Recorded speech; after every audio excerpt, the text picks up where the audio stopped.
que je vous propose, c'est d'aller écouter un petit peu ce qu'il a à nous raconter. Alors, on va un peu parler de toi parce que quand même, t'es venu. On a parlé de toi en tant que professionnel de la prise de parole en public. C'est vrai. Mais tu ne fais pas que ça. Non, c'est vrai. Alors nous, on a eu beaucoup l'occasion de te voir, de voir ton spectacle plusieurs fois. Mais dis-nous, quand est-ce que tu as commencé, comment ça s'est passé, à quel moment on se retrouve seul sur une scène devant plein de gens qu'on connaît pas. Mais tu sais, mais alors déjà je suis désolé, je suis déconcentré parce qu'en même temps on a les commentaires, j'ai remis le bouton et oui c'est une énorme arnaque, c'est la chemise qui me rend carré. Voilà, je vais tout au clair. En fait non, mais tu sais c'est bête en fait, c'est quand t'es petit, t'es content de faire rire tes amis, c'est après quelques mois plus tard, enfin moi j'ai continué mes études, c'est en France, on aime bien quand on a un diplôme etc. Et puis c'est vrai qu'une fois que j'ai fini mes études, je me suis dit tiens qu'est-ce que j'ai envie de faire, tu sais, comment ça s'appelle. On dit coupez vos micros, on vous entend, faut couper le micro de Xav. Xav, on t'entend parler. Qu'est-ce que tu racontais comme connerie encore? Oh là là là là. Alors c'est encore Romu, alors je rappelle Romu le stagiaire, c'est lui qui s'occupe des micros. Romu, tu sais que tu as vu tout à l'heure qui balayait, celui qui balayait... L'escroc. Oui voilà. Donc il s'occupe aussi des micros. Bon. Et puis un jour, il racontait du mal de ta chemise, merci Ellie. Et puis un jour, c'est juste que j'ai eu envie de me dire, tiens, est-ce que je fais du sport, est-ce que je fais de l'athlé, est-ce que je fais du ping-pong, parce que j'ai fait beaucoup de ping-pong. Et puis j'ai tenté la scène, j'ai fait 5 minutes sur scène, et ça s'est très mal passé, pour être honnête avec toi. Mais j'ai aimé ce sentiment avant dont on parlait de stress, pendant d'avoir quand même 1 ou 2 rires. Mais 2 rires en 5 minutes, c'est vraiment pas beaucoup. Et j'ai aimé, j'y suis resté quoi. Et c'était où? Et c'était à Pigalle, au Sonar. C'est pour ça que t'as aimé. Mais je me rappelle, je t'avais beaucoup croisé dans ce coin-là. Ah, au Sonar. Au Sonar, oui, bien sûr. Tout à fait. Est-ce que tu peux nous parler un peu des humoristes qui ont bercé ton enfance, sur lesquels tu as pu t'inspirer, que tu as vraiment aimé regarder? Alors, en fait, c'est pas tant regarder. Il y en a, je sais, ils aiment pas trop cette radio, mais moi, dès qu'on était en voiture, j'écoutais de Rire et Chanson. Et donc, j'entendais beaucoup les nouveautés. Alors, évidemment, les sketchs des inconnus, on va pas en repasser, les nuls, etc. Mais un qui m'a vraiment marqué, c'est Jean-Marie Bigard. C'est vrai que Bigard, et dans mon spectacle, voilà, bouchez-vous les oreilles, c'est parce que, 1, il y a des sujets qui sont touchy sur lesquels j'aime bien aller. Et 2, c'est parce que je parle franchement et je dis les choses telles que je le pense. Et Jean-Marie Bigard, là-dessus, m'a pas mal inspiré quand même. D'accord, il t'a inspiré. Et alors, je sais que tu as pu dîner avec lui, parce que j'étais présent. Parce qu'on connaît bien Jean-Marie Bigard. Et alors, c'était pas prévu qu'on en parle, mais vu que tu me lances dessus, c'est cool, tu as pu discuter avec la personne que tu regardais petit. Oui, ça alors s'était bien passé en plus. Non, t'es dégueulasse. Si est en train de se passer, dégueulasse. Je ne reviendrai plus jamais sur votre émission, je te le dis. Non, effectivement, on raconte le dîner ?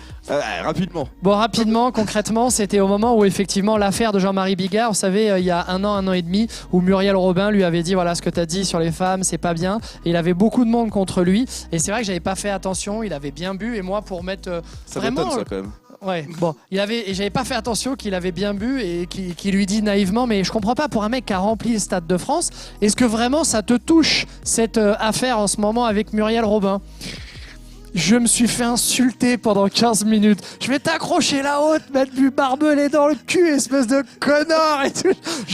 Et j'avoue qu'à table, tout le monde se marrait. J'aurais pu m'enfoncer dans le sol, je l'aurais fait. Mais voilà. Et ça, c'est bien fini? Ça, c'est très bien fini. On a bu un verre, etc. Mais j'ai vraiment... Chambre 109 au Novotel. On a vraiment... Enfin, voilà. Mais ouais, une vraie anecdote avec Jean-Marie. Mais j'adore Jean-Marie Bigard. Ouais, alors, on adore Jean-Marie Bigard, nous aussi. Et... dites-nous sur le chat les humoristes vraiment qui vous ont inspiré, que vous regardiez quand vous étiez plus jeune. Et pendant ce temps-là, est-ce que tu peux me dire un humoriste de la nouvelle génération? Nouvelle génération, il y en a un pour lequel j'ai énormément d'affection, ça va être un Pierre Thévenoud par exemple, qui va, je pense, exploser en ce moment. Un mec qui explose. Son dernier sketch qu'il a fait sur l'émission du Paname, c'est Edgar Rive, qui est très fort. Il y a vraiment des gens comme ça, une nouvelle génération. Franjo sur les réseaux, c'est vraiment Verino, je lis Verino. Alors lui, il est déjà quand même plus connu, plus assis, mais extrêmement fort. Tout ce qui est Verino, Baptiste Le Caplin, Kairon, c'est du très très fort. Je lis Baffy aussi en mode sniper. Enfin, c'est vraiment des choses. Enfin voilà, ceux que vous citez sont vraiment très bons, très très bons. Les nuls, les inconnus, c'est vraiment la base, je pense, quand on était jeune. Moi, j'avais Pierre Palmade. Je sais pas, personne n'en a parlé. Moi, j'adorais Pierre Palmade. Pierre Palmade, et là où il est très fort, c'est que lui, au contraire, s'interdit à utiliser de la vulgarité. Exactement. Et c'est vrai que son sketch du Scrabble, ou même celui que je sais pas s'il l'a écrit avec, mais il a beaucoup travaillé avec Muriel Robin, l'addition, il y a zéro vulgarité et tu pleures aux larmes. Ah ouais, non, vraiment. Je te propose qu'on regarde une petite vidéo parce que pour ceux qui ne connaissent pas Mickaël, il a des petits talents d'imitateur. Ah, on y va jusqu'au bout ce soir. Bah, tant qu'à faire, t'es venu pour ça, non? J'ai une petite voix, effectivement, j'ai une petite voix qui est la mienne. Oui, alors là, il y a déjà celle-ci qui n'est pas trafiquée. Mais regardez chez vous, ces talents d'imitateur. Et pour ceux qui se posent la question, la réponse est oui. C'est ma vraie voix. Ah, j'ai une voix de dessin animé, pas de film d'action. Hein, à peu près la même voix que Marty McFly de Retour vers le futur. Tu le tenais ou pas? C'est la DeLorean, Doc. Un truc, hein. C'est lui aussi, le paresseux dans l'âge de glace. Oui, ça va ce soir, Frédéric, tout le monde va bien? Ah, je vous l'imite bien sûr avec Diego Mani, attendez-moi. Là, je te fais le retour, il est cadeau celui-là. Laissez-moi seul, échelé et solitaire dans ce monde de solitude.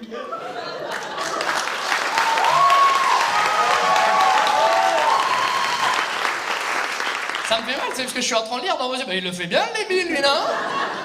Alors, ton spectacle, on a vu l'affiche, ça s'appelle Bouchez-vous les oreilles. Oui, bouchez-vous les oreilles pour deux raisons. La première, alors là, c'est, on va dire, c'est l'extrait grand public, mais parce que comme je te disais tout à l'heure, c'est vrai que moi j'appelle clairement un chat, sans partir dans la vulgarité extrême, mais voilà, si vraiment j'appelle un chat, et surtout parce que, tu le sais, de moins en moins, de plus en plus de sujets, on va dire un petit peu sensibles, et j'avoue que dès que j'entends sensible, moi dans ma tête j'entends challenge accepted en fait, et j'ai besoin d'aller en parler. Et on voulait poser une petite question au chat justement. Chez vous, est-ce que vous pensez qu'on peut rire de tout? Alors, c'est vraiment très large, on en a parlé ensemble. Toi, tu penses que oui?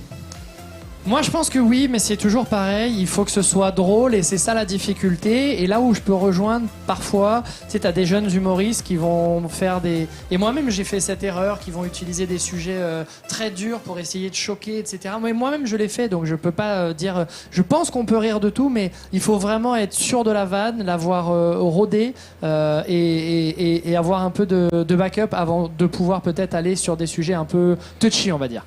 Ouais, alors ça débat pas mal. Il y a du bien évidemment de Braco qu'on connaît très bien, donc ça on s'en doute. La fameuse phrase on peut rire de tout, mais pas avec tout le monde. Absolument. Ça, effectivement, c'est vrai parce que il y a des gens pour qui il y a des sujets avec lesquels on ne rigole pas. Duracell, je vois, qui dit il y a des sujets où on ne rigole pas. T'as quoi en tête? J'avoue que ça m'intéresse de savoir. On va revoir nos réceptifs parce que la question arrête pas de passer. Oui, on a prévu un petit tableau avec eux, très très très drôle. Donc ouais, savoir ce qui est vraiment le sujet qui est important pour les gens, mais alors quand ça touche un sujet sur soi, c'est-à-dire quand on se retrouve dans la blague peut-être, quelque chose qui nous a touché personnellement, j'imagine que je sais pas, la maladie ou faire une blague sur la maladie quand on a vécu soi-même, c'est ce que j'imagine que je Elle comprends. vous répond au viol. Hein. Le viol ne fait pas rire. Pourtant je connais des humoristes qui font des blagues dessus. Et il y a un public. Oui, mais c'est ça, en vrai. Après, il y a autre chose aussi qu'il faut bien comprendre. C'est vrai que je pense que les humoristes ne font jamais ça pour faire mal, ils font ça pour faire rire en fonction de leur sensibilité. Et moi, j'ai tendance à dire, tout comme quand tu vas au supermarché, tu prends pas tel ou tel produit parce que ça te fait pas rire, plutôt que de t'en prendre à l'humoriste qui le fait, dans ce cas-là, zappe ou ne va pas voir l'humoriste, mais ne le condamne pas. Après, c'est vrai que peut-être le viol, tu vois, typiquement, c'est peut-être pas le sujet, effectivement, sur lequel... il faut se sentir à l'aise pour y aller. Ouais, là, parce que c'est... tu m'as fait une blague la dernière fois, elle était pas... Hein? Négatif. C'était une expérience. Négatif. Non, je rigole bien sûr. Avant de finir, t'es venu pour faire ta promo quand même. Oui. C'est difficile. Mais c'est ça, c'est le spectacle vivant, mais c'est dur, tout comme vous, pour tous les spectacles vivants aujourd'hui. J'ai évidemment encore des dates de programmer. Lyon, Ouais, ça va s'afficher. Hein, ok, Lyon, Toulouse aussi. Bah ça y est, ils ont mis toutes les dates là.